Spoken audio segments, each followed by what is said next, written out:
Good morning on the West Coast, good afternoon on the East Coast, and happy days everywhere in between. Today is Wednesday, July 28th, and it's a beautiful day to have a webinar. I'm John Yarrington, CEO of the Performance Marketing Institute, a 501c6 not-for-profit trade association dedicated to protecting, promoting, and advancing the direct-to-consumer and direct response advertising industry. And on behalf of the entire PDMI team, it's my pleasure to welcome you back for another fun-filled and exciting episode of the PDMI Take 20. As a reminder, the PDMI Take 20 is a quick-hitting roundtable discussion led by industry experts on trending topics, all in 20 minutes or less. Today, we're joined by two incredible guests, Jason Mezic of Paramount and Pluto TV, and Garrett MacDonald of AudienceX. And together, we'll be discussing the latest in free ad-supported streaming TV, also known as FAST channels. However, before we get started, please allow me to do a little housekeeping. If you'd like to ask a question, and we encourage you to do so, please use the questions tab located in the control panel. Also note you're welcome to ask questions throughout today's conversation, but we'll hold all replies to the end of our discussion. Alrighty, folks, with that said, it's my pleasure to introduce today's moderator. He once taught a German Shepherd how to bark in Spanish. He's the fearless Chris Foster. Chris is Vice President of New Business at Modern Postcard, a direct marketing agency located in Carlsbad, California. In addition to his day job, Chris teaches brand strategies at UCSD extension courses, and he's the chairperson of the Brand Response Council. As always, Chris, it's a pleasure to have you here today. Thank you. And for the 68th time, because this is our 68th episode, take it away, my friend.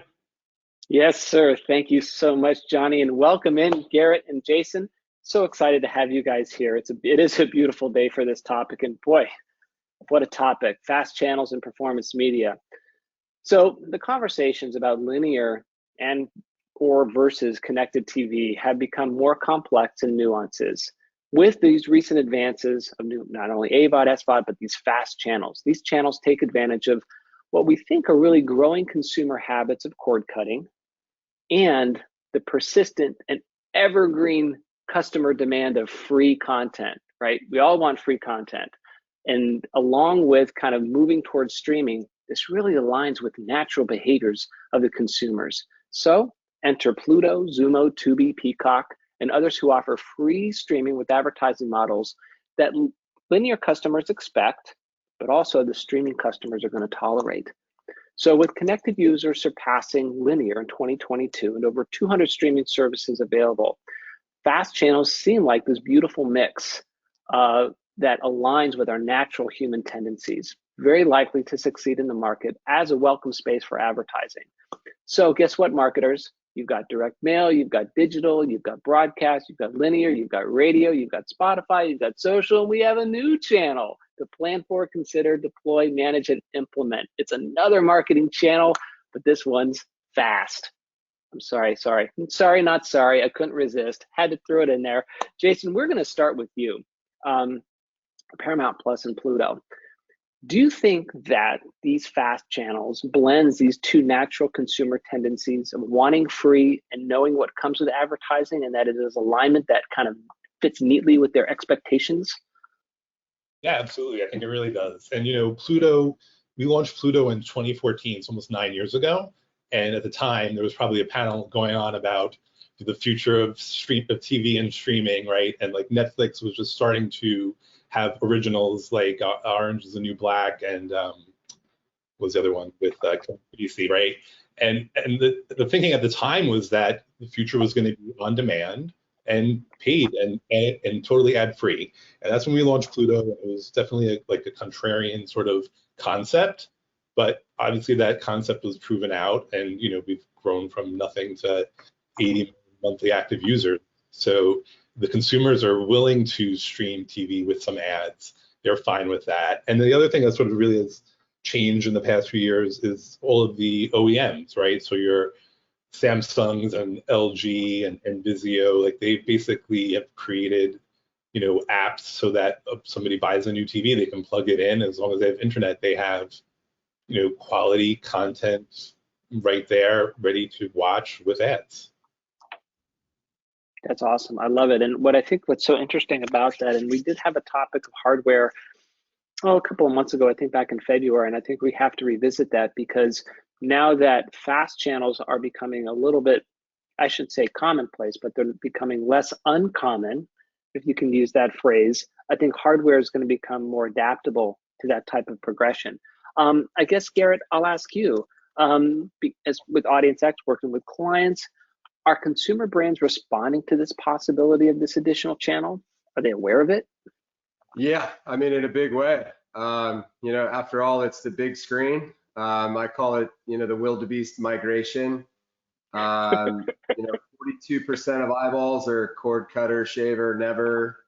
Fast channels offer, a really good alternative to cable and satellite subscriptions, and combines a lot of the benefits of streaming with, the familiarity with, with linear TV. And so, for publishers, it's cost effective. For advertisers, or for consumers, it's, cost effective as well for them to, access entertainment. There's, a variety of content. There's live TV, news, sports, TV shows, movies, a lot of niche content for publishers and content providers. The lower cost enables them to create channels around specific content that creates this sort of,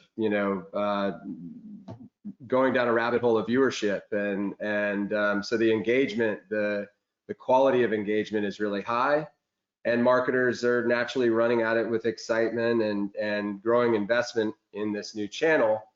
We're seeing 1,400 fast channels across the 22 different networks, and here in the fast capital of the world in Los Angeles, there's even talks about YouTube rolling out its own fast channel as the opportunities increase there. So I think ad spend is definitely going to increase. It's going to surpass cable and broadcast and SVOD, here in the next couple of years, because of the nature of the big screen. It's 100% viewable environment, real-time ads, lots of different ad formats. It's brand building. There's obviously, well, maybe not so obvious, but there's some, really strong performance elements that, we're evolving beyond QR codes into, very engaging, shoppable, and interactive, engaging ad experiences. And, let's face it, there's excellent targeting capabilities. There's premium inventory, and, while it's not all rosy, there's definitely crocodiles in the water, and marketers, need to have resources and tooling to support, this new channel. But, the eyeballs are still far outweighing the ad spend too. So, part of that is because the premium inventory is really scarce and expensive. It's very hard to plan in a unified way, or even buy or report or measure.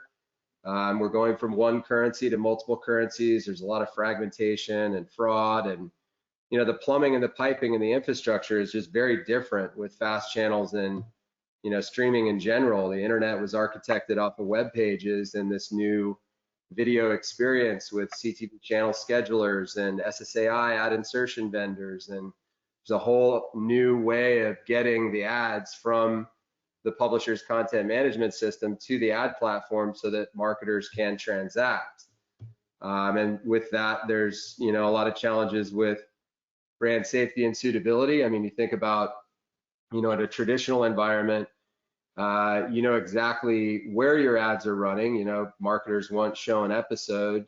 They want it to look and feel exactly like traditional TV ad buys, but, in those traditional TV ad buys, you don't know much about the audience. And with fast and CTV, it's the exact opposite. You know exactly who saw your ad, but you know very little about where the ads or the environment that the ads are running. And so a marketer that's looking to, align their creative next to the topic of content to drive relevance and recall and response and purchase and all of that stuff, it becomes very difficult when all you're given is app, channel, and maybe genre. Maybe 20% of bid requests are passing genre. So there's a bunch of different ways to attack or approach that to make sure that you are able to see those content signals to drive better outcomes. But the unified buying is still a challenge. You traditional buyer could go buy a channel across every major cable and telco and satellite provider, whereas there's no way to do that with fast. You know, it's just significantly more difficult. And so if you're a marketer that's running omni-channel campaigns at scale, you can't leave it alone. But there are benefits of, you know, each channel that impact the greater, you know, campaign performance and outcomes. And so, you know, it's something that marketers definitely can't overlook and need to start investing in this channel if you're not already.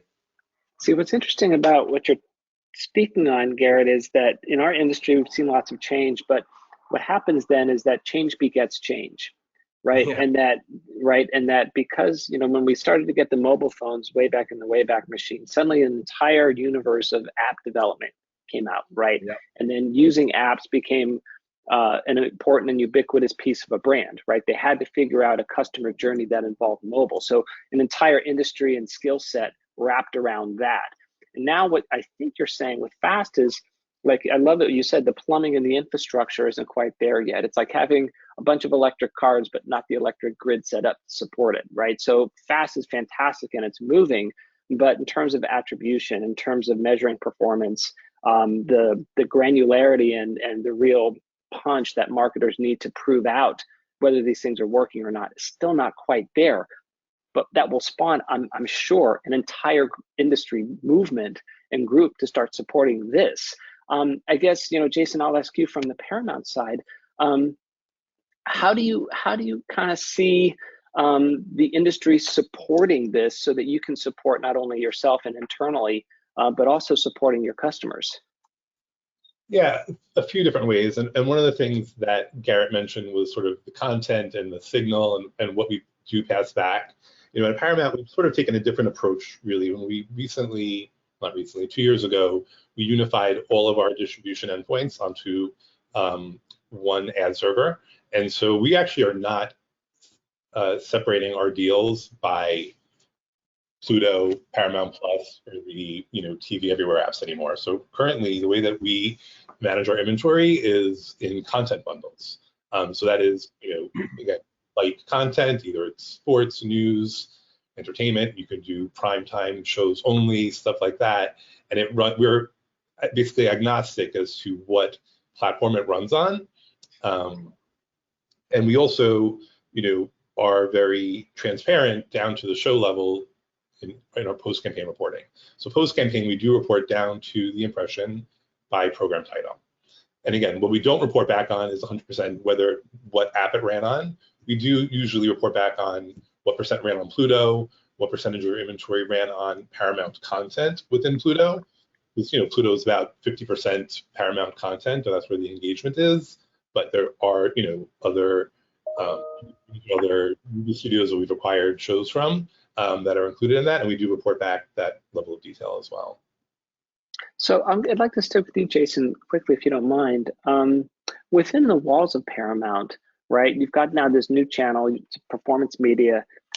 How's that playing out with other options and with other teammates doing other kinds of ad-supported services, and how is it being viewed internally? I'm curious, and if you can share that.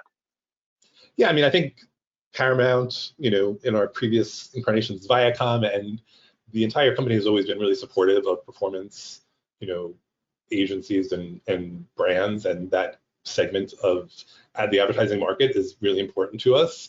And we've embraced that, you know, going back to the early days of streaming as well. We've always had a performance rate card, you know, with performance offering with, you know, non-guaranteed inventory for these clients. That's great. I guess question, Garrett, I would like to go back to you when you had mentioned the omnichannel marketer kind of now adding this to the mix and figuring out, you know, where this fits within their overall plan. And one thing that we all talk about is that different channels have different jobs, right? There's a job for social, there's a job for, you know, a 15-second ad job maybe not be to convert, but it might be to get them to a place where they can learn more information to convert. I guess the question that I would have for you is, this fast channel, I think that most of them tend to be 15, 30 seconds. How is the specific job of a fast channel ad different than digital or social or some of the longer 60-second spots? Yeah, I mean, I think it's similar to, I mean, in 2019, I used to say TV pitches while mobile catches. And then as, mobile measurement and attribution have become more challenging over the last couple of years with all of the, whether it's IP obfuscation or, ATT or, Google's changes to attribution and not necessarily being able to do deterministic device-based measurement anymore.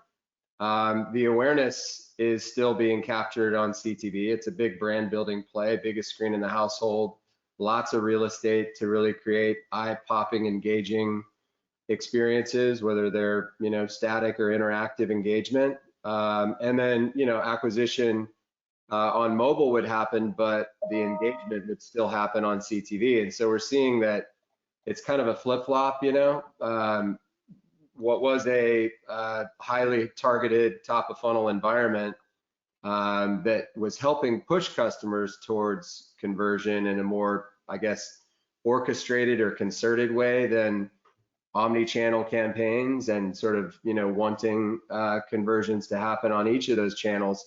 Now what we're seeing is that awareness is happening, but also with these interactive ads and, kind of some of the things that I've already mentioned with shoppable content, unique ad formats, it really is moving to a performance channel. And so I think we have evolved beyond, or we are evolving beyond QR codes as the only performance element of FAST and CTV and streaming content. But it's really, complex. Advertising, is hard, and you need a great team. It can be hard to make decisions around tooling when you, think about the Cambrian explosion of technologies and tools that have been developed for each of the different, sea change events that happen in our space every 6 to 12 months. Yeah. The main causes of complexity really fall into two main categories, really around that disparate tooling and technologies, the number of tools required to run a campaign, consumer technologies being, close, you've mentioned the OEMs and, the companies that have a relationship with the direct consumers, the increase in the number of channels that you need to run, the different transaction methods, the different ways that data gets to the, ad platforms. And then secondly, disparate data, whether it's, inconsistent measurement because of walled gardens or other, gaps in consistency. I mean, you really need a Sherpa to navigate all through and around all of these complexities to kind of future-proof your business. And so I would say the job is still, top of funnel awareness, but we're seeing a pickup on this becoming a very promising performance channel, if it's not already, for a lot of marketers in the, e-commerce, D2C, retail. I would say they're, much more progressive, but we're seeing a lot of other industries really, step into FAST and CTV in a big way. So. Yeah, well, it's interesting where, I think that we've talked before about that the Venn diagram of brand and performance is really starting to overlap, right? For most brands. I mean, what brand is performance, and performance creates a brand.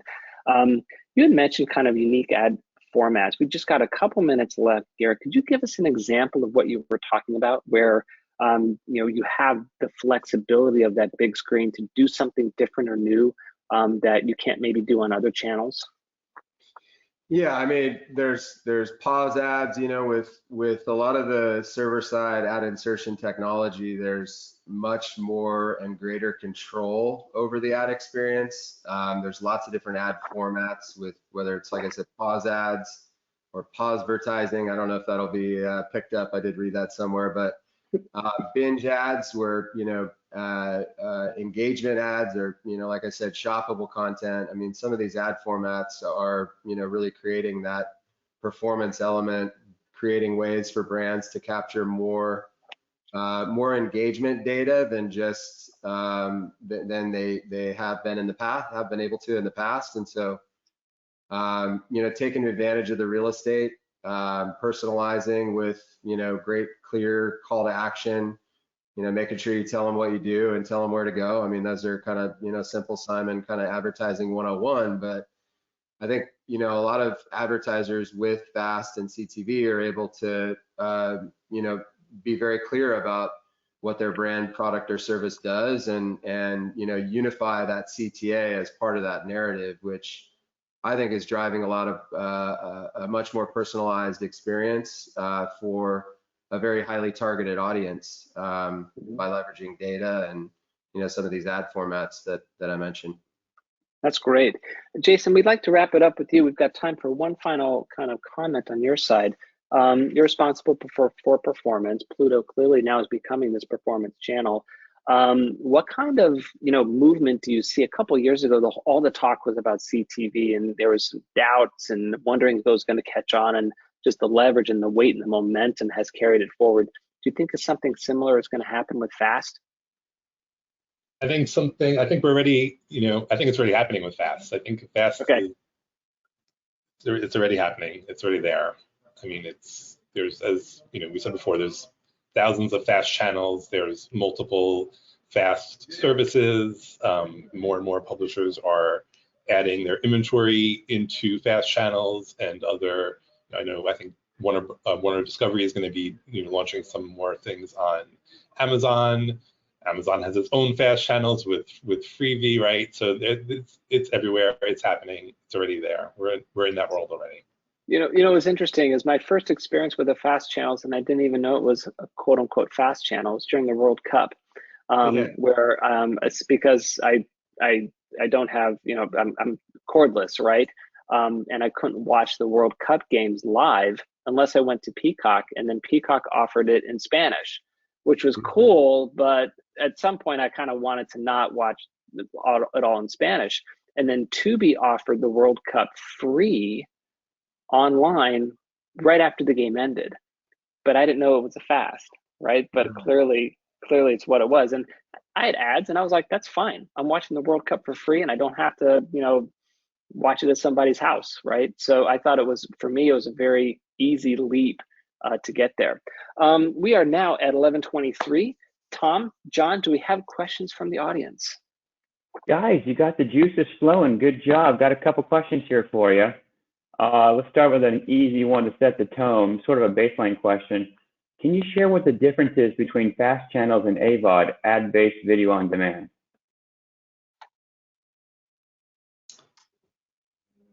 Well, AVOD, AVOD is ad-supported video on demand. SVOD is subscription video on demand. And FAST is free ad-supported TV. That's well said and easy put. Garrett, anything to add to that? Or are you good with that? No, I mean, textbook definition. Right on. Right on. All righty. Bear with me on this one. It's a little longer, but it's a good question. Do FAST users fall into old demos? If so, might it be due to their tolerance or acceptance of ads as part of their traditional content viewing experience? Often it seems younger people avoid ads as much as possible. It seems ads are an intrusion or disruption to their viewing enjoyment. Thoughts on that? I don't have the the mental capacity to rattle off all the stats, but I do think that FAST channels offer a greater opportunity to advertise to different demographics, different age groups. Just anecdotally, somebody consuming content, around TV, TV episodes, could skew to an older audience versus, other content. I think that's the beauty of FAST channels. 1,400 FAST channels with 22 different content providers. The lower cost of production for these content providers enables them to create channels around niche content that you or I may not want to consume, but that's really what it's all about, is the explosion of content and the ability to deploy that in a free ad-supported environment. I think the stats that I've read, at least, indicate that there's engagement across all demos, but certain content obviously skews towards older demos. So I think it's just about the content. Everything comes back to the content, right? Yeah, I mean, I would say that it is across all demos, and we have Nickelodeon, Nick Jr. content on Pluto, and that's some of, young kids are really adept at streaming, and they are streaming. That's all I know. I would say that, there's I would not say it. I've read an ad exchanger, comic, one of the comics that says, honey, let's, watch AVOD tonight. Like, nobody picks up the remote and says AVOD or fast. They look at the content, they're looking for good content that, helps them enjoy and have a good entertainment experience. And so I think that there's, like Jason said, engagement across all demos, just depending upon the content and the viewer. Solid feedback, guys. Thank you so much. Here's another one for you. With 1,800 plus FAST channels currently monitored, is that too many? Will we be seeing a culling of the herd? I don't think so. I mean, I think we're going to see more and more content explosions, just, massive multiplexing of content around live TV, sports, news, TV shows, movies. There's still seemingly, the growth is still, the trajectory of content is increasing, not decreasing. I do think there needs to be some type of, discovery mechanism, some aggregated, preference driven way to navigate content or discover content in a much more meaningful way than pushing a button and saying, turn on this or that, and using a remote to scroll through endless, I mean, most people spend 20 minutes trying to figure out what they want to watch. And I think that's a much bigger problem for the advertising ecosystem to solve. Well, it's the wildebeest, Garrett. You said it's the wildebeest, and you can't call a herd of wildebeest. Yeah, no, there's no slowing it down.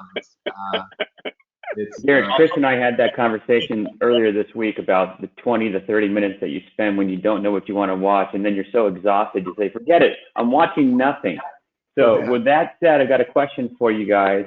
Can you talk a little bit more about how do you think the FAST model currently or perhaps eventually will replicate the traditional linear model? Well, it is linear by definition. So I think that's one thing that the industry needs to correct itself on is, by definition, it is technically linear. So when everybody says linear is dying and everybody's moving from linear to CTV, technically it's not entirely true as I understand. So I think marketers want, CTV and streaming content to look and feel like their buys in traditional TV. They're not going to get show an episode on targeting for obvious reasons, as Jason astutely pointed out. But they want to have more and more understanding of what's inside the video content itself. So you think about an advertiser that wants to target comedy. Well, there's 700, different categories of comedy. So an advertiser like DraftKings, they may be perfectly okay with, serving ads in and around The Hangover. Whereas, Huggies or Charmin, they're going to want to target content around The Elf. And so it's really important to know the difference between action, from one action video to the next, and at the ad breaks to be able to insert relevant ads that are going to, drive response. So I hope that helps a little bit answer the question. It made me feel better, so thank you. If you guys are willing to stick around for 2 more questions, and we can just maybe wrap it up from there, but if we take 30 seconds or less on each of these 2 questions, I think we can put a bow on this. But with so many channels out there, what are your thoughts on personalization? Will viewers have the ability to build their own channel? I mean, Jason, that's more in your wheelhouse. I don't know anything about building a channel, but. Well, I mean, I think that there are definitely apps and services that will have that and do have those sort of, recommendation engines that create sort of curated playlists. And then within Pluto, I'll give one Pluto plug here within my 30 seconds. Pluto is totally curated. We have over 200 channels of curated programs that look like a live TV guide, right? So we solve for that, problem of choice where viewers know that they can go to, you know, the whatever channel, the romance channel or the Bob Ross channel, and find that content anytime of the day that they tune in. Great, thanks guys. And one final question for both of you. I'd love to get your feedback on this. What does the future of fast channels look like 18 months from now, 2 years from now? I mean, I know it's moving quickly. As Chris said earlier, it's moving fast. Yeah.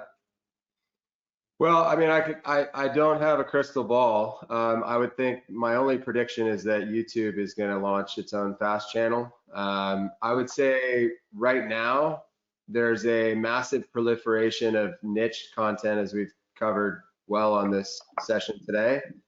But the most popular, fast channels are really, broad. I mean, the top watch channels are, Pluto and Zumo and Tubi and Peacock and maybe a handful of others. So I think that there's going to be more and more, smaller publishers, content providers with the enablement or the availability of technology, whether it's, CTV channel schedulers or, some of the other plumbing and technology providers that are going to make the ads and the content get to the ad platforms in a much more efficient way. And marketers will be able to tap into, the content in more meaningful ways. So I think it's going to evolve in those sort of 3 areas.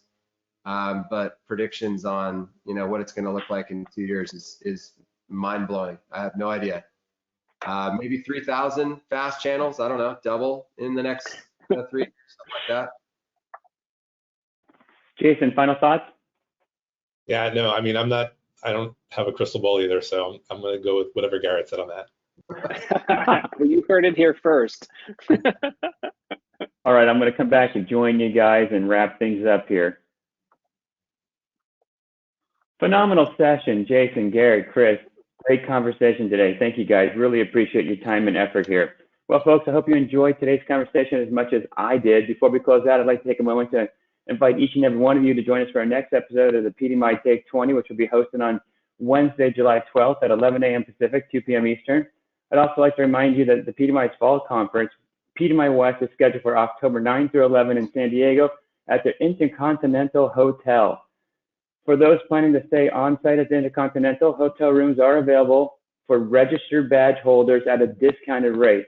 To get your attendee badge and your hotel rooms, please visit thepdmi.com. That's thepdmi.com. Again, everyone, great to see you on the call today. Thanks so much, and make it a great day. And by the way, happy 4th of July, all.